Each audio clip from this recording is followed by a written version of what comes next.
Day 14. Coordinates. Sector unknown.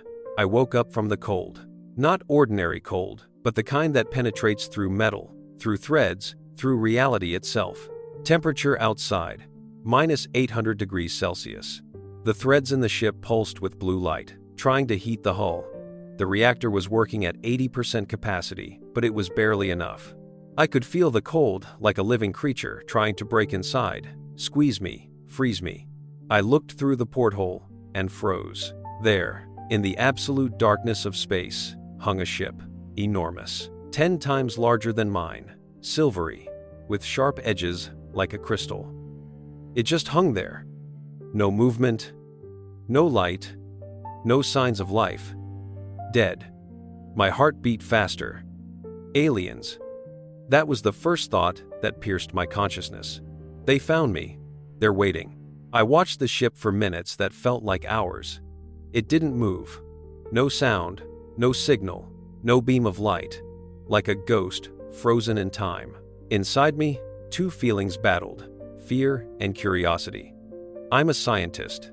I can't just fly past. What if there's technology there? What if there are answers? What if the element is there? I closed my eyes, remembered Emmy's face.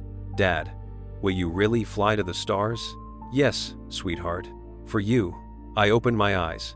The decision was made. The crossing, I put on the suit. My hands trembled, either from cold or fear. The mask fit snugly to my face. Oxygen tanks on my back. The reactor in the suit activated. I felt warmth spreading through my body. I opened the hatch. The vacuum hit my face. The threads flared, blocking the cold. I pushed off from the ship and floated into the darkness. Distance about 100 meters. But each meter felt like infinity.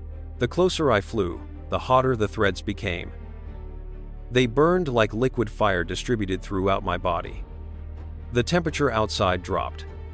-900. -1,000. -1,200 degrees. I understood. I had entered a zone of absolute cold. A place where even atoms slow their movement.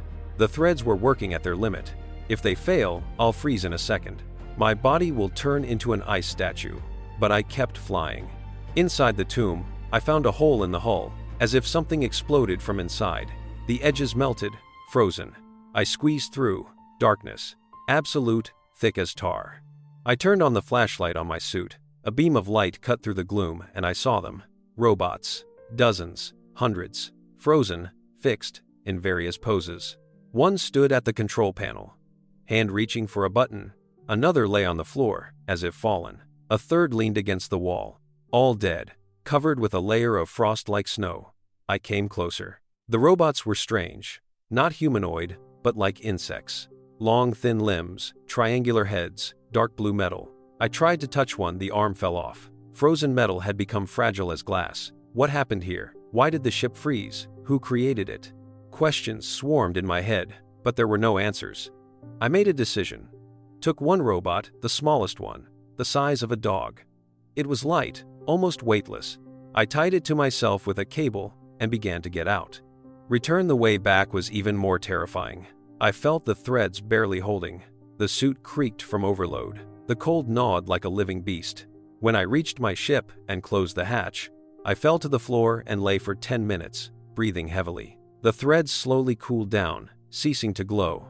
The robot lay nearby, covered with frost, motionless. I turned the heating to full power. Awakening. An hour passed. The frost began to melt. Water droplets ran down the robot's metallic body.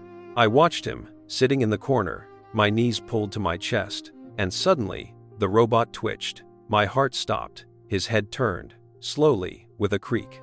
Triangular eyes lit up with a dim red glow. He looked at me. I froze.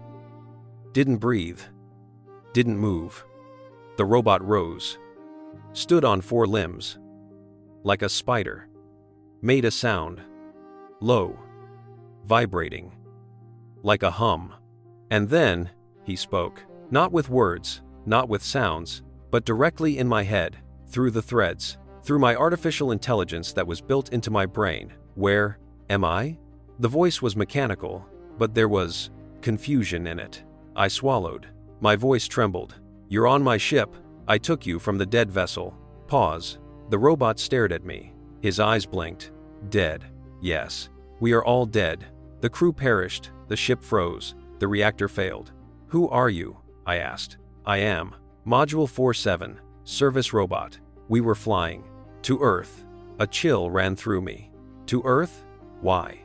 The robot slowly turned his head, as if looking into the void. To warn. To warn the people. About them. About whom? A whisper escaped my lips. The robot looked at me, and in his words I heard fear. Real fear. About those who hunt all living civilizations. About the Reapers. They are already close.